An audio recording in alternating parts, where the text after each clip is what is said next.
چونکہ اب تعلق نہیں رہا تو اتنے خود غرض نہ ہو جاؤ کہ تعلق نہیں، لہٰذا اب کسی کے ساتھ حسن سلوک کی ضرورت نہیں، کہ ابھی حق مہر مقرر نہیں ہوا سو وہ بھی لازم نہیں، ابھی چھوا نہیں تھا سو کوئی عوض بھی لازم نہیں، اور طلاق بھی دے دی، مستقبل میں کوئی تعلق بھی موجود نہیں رہے، اس کے باوجود قرآن کہتا ہے کہ مسلمان کو یہ چاہیے کہ ایسی صورت میں بھی جب جدا ہو تو اس جدائی کا اصول یہ ہے کہ کچھ نہ کچھ دے کر جدا ہو، پھر اس پر خرچ کتنا کرو، کیا دو، سوال ہے نا کہ اس کی حد بھی نہیں بیان کی۔ اللہ نے فرمایا کرتا ہوں کہ قرآن تو مجھے پابند کر رہا ہے نصف دینے کا، لیکن میں پورا دے کے ادا کرتا ہوں۔ مردوں کو مزید تاکید کرتے ہوئے فرمایا اگر تم یہ معاف کر دو جو مرد کا معاف کرنا ہے، کیا کہ پورا دے دو، اللہ فرماتا ہے یہ تقوی کے قریب کر دے گا تمہیں۔ آج ہم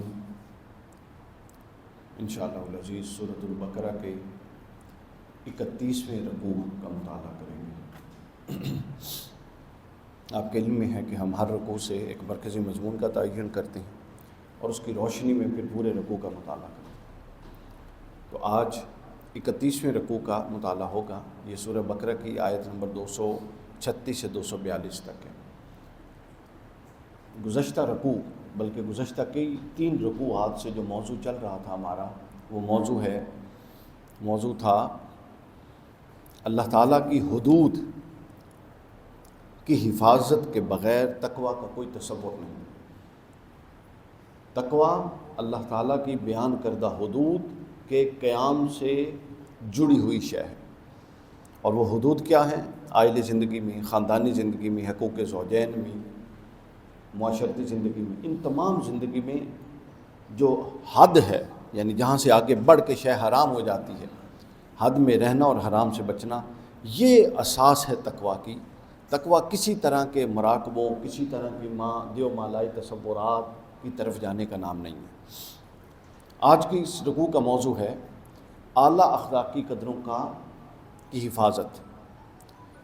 وہ جو حدود کا ذکر چل رہا تھا، وہ حدود کا ذکر چلتے چلتے چلتے یہاں پر پہنچ کر اخلاقی قدروں کی حفاظت کے مضمون میں ٹل جاتا ہے۔ اس رکوع میں چند اعلیٰ اخلاقی قدروں کا ذکر ہوا ہے جس کی حفاظت اتنی ضروری ہے جتنی اللہ فرماتا ہے میری آیات کی حفاظت ضروری ہے۔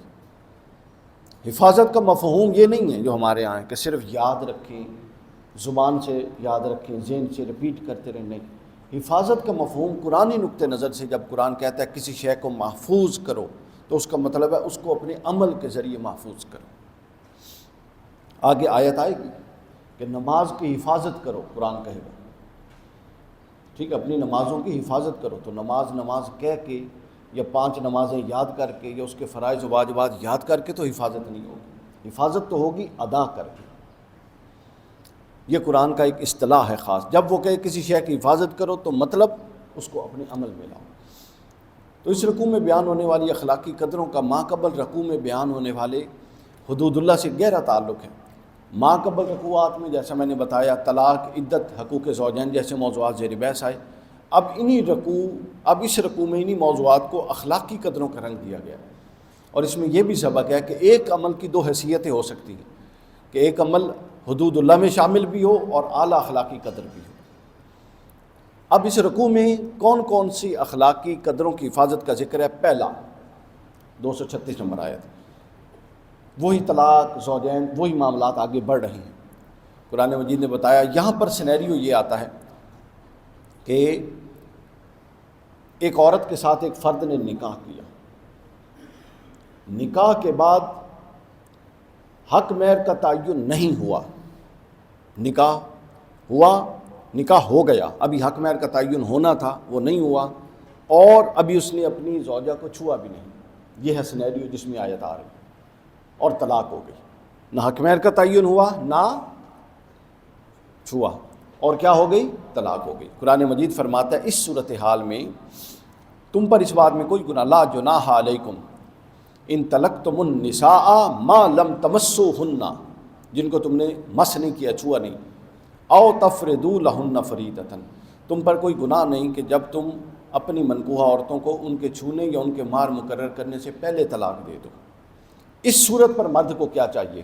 حد کیا ہے؟ حفاظت کس کی کرنی ہے؟ اللہ فرماتا ہے کہ اس صورت میں بھی اگر طلاق دو تو پھر بھی عورت کے ساتھ کچھ احسان کا معاملہ کرو، اس کو کچھ دو، مالی طور پہ اس کو کچھ دو۔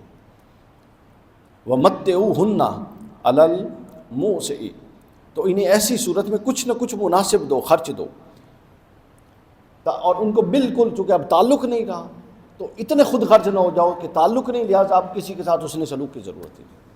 یہ اخلاقیات کا اعلیٰ ترین مظاہرہ ہے کہ ابھی حق مہر مقرر نہیں ہوا سو وہ بھی لازم نہیں، ابھی چھوا نہیں تھا سو کوئی عوض بھی لازم نہیں، اور طلاق بھی دے دی، مستقبل میں کوئی تعلق بھی موجود نہیں رہے گا۔ اس کے باوجود قرآن کہتا ہے کہ مسلمان کو یہ چاہیے کہ ایسی صورت میں بھی جب جدا ہو تو اس جدائی کا اصول یہ ہے کہ کچھ نہ کچھ دے کر جدا ہو، تاکہ وہ کل کو ساری زندگی جہاں بھی جائے یاد کرے تو ایک اچھے الفاظ سے یاد کرے۔ اس سے خود اندازہ لگا لیں کہ جس عورت کا حق مہر مقرر نہیں ہوا، جس عورت کو چھوا نہیں، اس کے ساتھ اگر حسن سلوک کا قرآن یہ حکم دے رہا ہے، اور جس کے ساتھ اب تعلق بھی نہیں رہا، تو جو عورتیں ہماری زوجیت میں ہیں، جن کے ساتھ تعلق ہے، جن کے مہر دے جا چکے ہیں، جن کے ساتھ خلوت ہو چکی ہے، ان کے حقوق کا کیا حال ہوگا، اور ان کے ساتھ حسن سلوک کا کس حد تک حکم ہوگا۔ پھر اس پر خرچ کتنا کرو، کیا دو، سوال ہے نا کہ اس کی حد بھی نہیں بیان کی۔ اللہ نے فرمایا کہ وسعت والے پر اس کی حیثیت کے مطابق ہے، اور تنگی والے پر اس کی حیثیت کے مطابق ہے، لیکن دینا ضرور ہے۔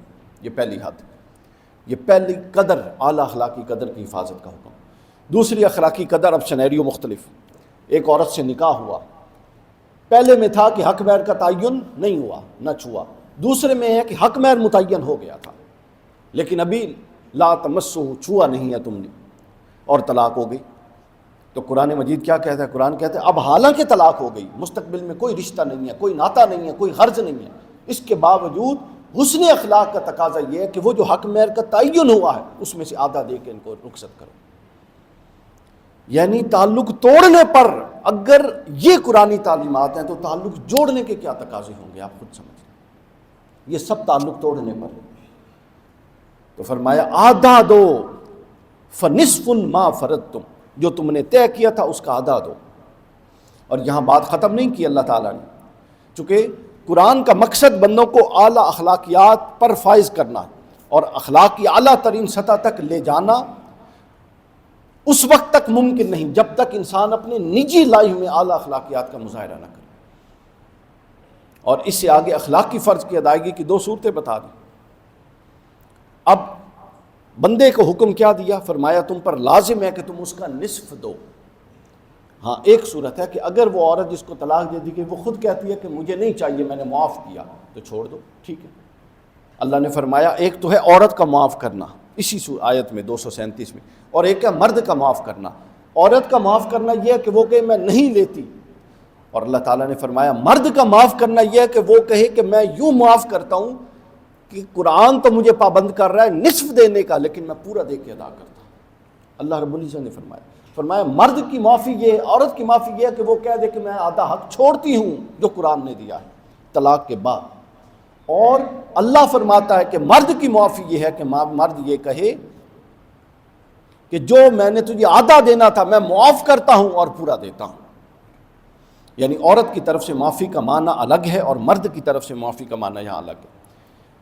یہ اس عورت کا، اب ذرا غور کیجئے، یہ دوستوں اس عورت کے حقوق کی بات ہو رہی ہے جس سے مستقبل میں کوئی تعلق نہیں رہنا، یہ پوائنٹ غور طلب ہے، جس سے مستقبل میں کوئی مطلب نہیں رہنا، اس کے حقوق اللہ کی نگاہ میں کس قدر اہم، اس کے ساتھ حسن سلوک کس قدر اہم، یہ معاشرے کی بنیادیں رکھے جا رہی ہیں۔ چونکہ وہ عورت اب آپ کی زوجہ تو نہیں رہی لیکن معاشرے کا فرد تو ہے، کہیں بھی ملاقات ہو سکتی ہے، تو اگر حسن سلوک اور اچھے حسن سلوک کے ساتھ ایک دوسرے سے الگ ہوں گے تو کل کو یہ چیز ذہن نشین رہے گی اور اچھے تعلقات کی بنیاد ڈالے گی۔ مردوں کو مزید تاکید کرتے ہوئے فرمایا اللہ نے فرمایا وَإِن تَعْفُوا أَقْرَبُ لِلتَّقْوَىٰ، اگر تم یہ معاف کر دو، جو مرد کا معاف کرنا ہے کیا کہ پورا دے دو، اللہ فرماتا ہے یہ تقویٰ کے قریب کر دے گا تمہیں، یہ عمل تمہیں کیا کر دے گا؟ تقویٰ کے قریب کر دے گا۔ اس کے بعد اللہ تعالیٰ نے اس صورتحال کا سنجیدگی سے ذکر کیا، اس صورتحال کی سنجیدگی کا ذکر کیا، فرمایا فلا تنسوا الفضل بینکم۔ اللہ جانتا ہے کہ یہ معاملہ کشیدگی ہے، سخت کشیدگی والا ہے۔ ظاہر ہے نکاح کے بعد چھونے سے پہلے طلاق کسی محبت کی بنیاد پہ تو نہیں نہ ہوتی، کسی غلط فہمی یا کسی شدید قسم کی کشیدگی کی بنیاد پہ ہوتی ہے، ایسا ہی۔ تو اللہ نے فرمایا اس کشیدگی کے لمحات میں بھی احسان کو نہ بھولو، اور جو اس سخت تنگی کے لمحات میں بھی احسان کر کے تعلقات کو توڑتے ہیں، اللہ فرمایا وہ لوگ تقویٰ کے قریب تر ہیں۔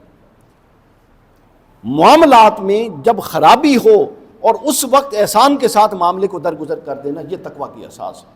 تسبیحات تقویٰ کی اساس نہیں۔ پورے قرآن مجید کے اندر یہ کہیں تصور نہیں ہے کہ آپ خلوت گزین ہو جائیں، دنیا سے ناطہ توڑ لیں یا ناطہ جوڑ کے رکھیں اور آپ اپنی انفرادی عبادت سے اللہ کو راضی کر کے متقی ہو جائیں گے۔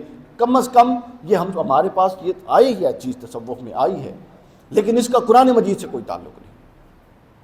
قرآن مجید سے تعلق ان حدود کی حفاظت کے ساتھ تقویٰ کو جوڑتا ہے۔ پھر اس کے بعد یہ دوسری حفاظت، اب تیسری محافظت، سبحان اللہ کیا خوب بات، آیت 240، شوہر اگر فوت، اب تیسرا سینیریو سمجھیے۔ اب تیسرا سینیریو یہ ہے کہ شوہر فوت ہو رہا ہے، مر رہا ہے، پیچھے اپنی عورت کو چھوڑ کر جا رہا ہے، تو یہاں پر درپیش صورت یہ ہے کہ اگر کسی شخص کی وفات ہو جائے تو وہ پیچھے اب وفات سے پہلے ظاہر ہر شخص کو اندازہ ہوتا ہے نا کہ اب میں اس دنیا سے رخصت ہونے لگا، تو اللہ فرماتا ہے تو وہ پیچھے اس کی بیوہ کو فوراً گھر سے مت نکال دیں۔ ہمارے ہاں کیا ہوتا ہے کہ کسی کی وفات ہوئی، چل تیرا شوہر گیا اور تیرا ساڑھ نال کوئی تعلق نہیں۔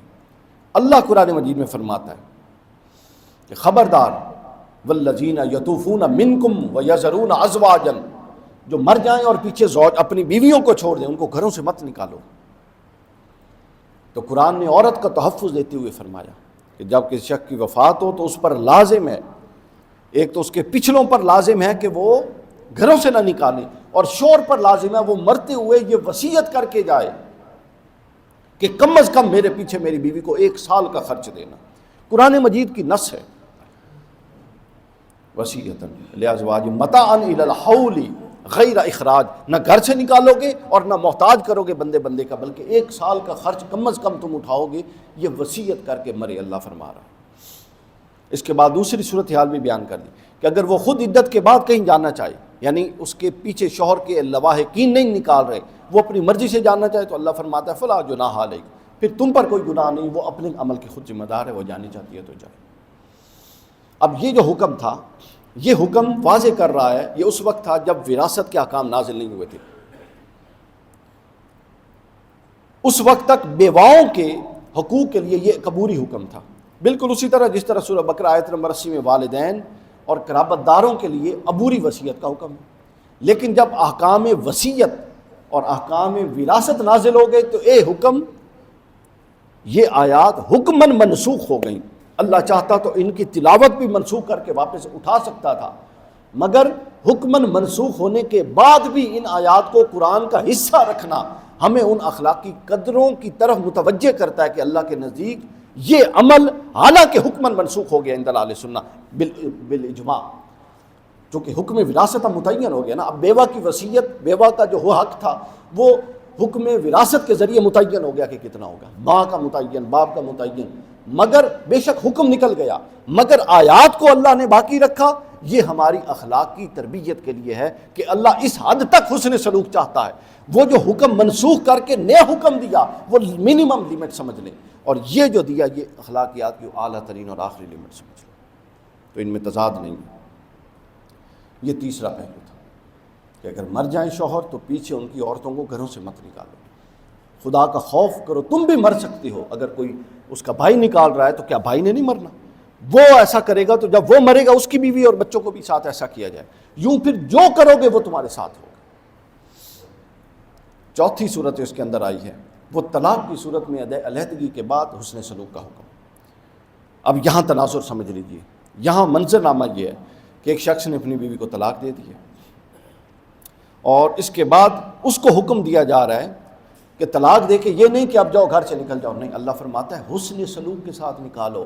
وَلِلْمُطَلَّقَاتِ مَتَاعٌ بِالْمَعْرُوفِ، ان کو متاع دو، مال دو، مدد کرو، بالمعروف، اور کسی ایسے طریقے سے نہ دو جس سے عزت نفس مجروح ہو، بہترین طریقے سے۔